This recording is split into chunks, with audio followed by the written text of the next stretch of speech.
Okay, para ito sa mga, yung nahihirapan mag-transfer ng kanilang funds dito sa World Up. Okay, yung mga may problema sa GCash or walang mga GCash, walang crypto wallet.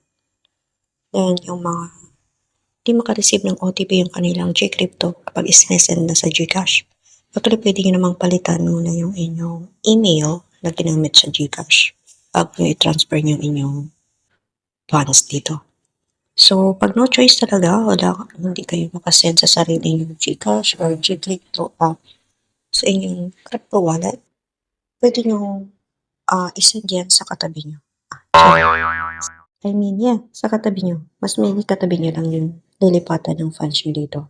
Sa mga kapwa natin, World App Verified User. Kung sino man yung pinagkakatiwalaan. Pero mas maigi katabi lang.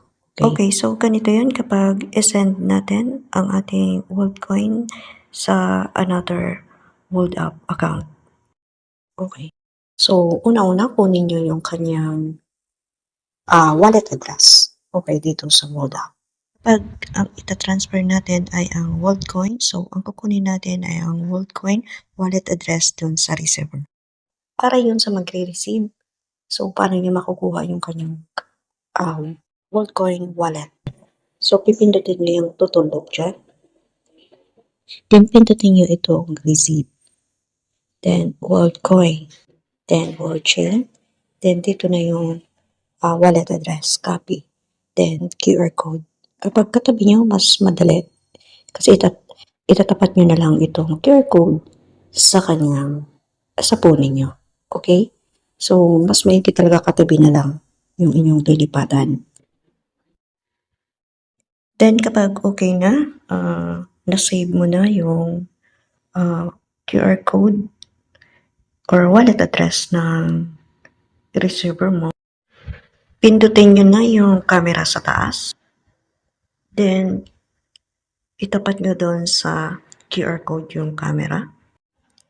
Then, after na scan yung QR code, pindutin na natin itong WorldCoin.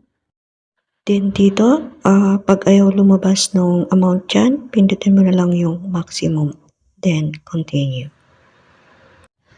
Then, pwede din dito, click mo yung send, then WorldCoin.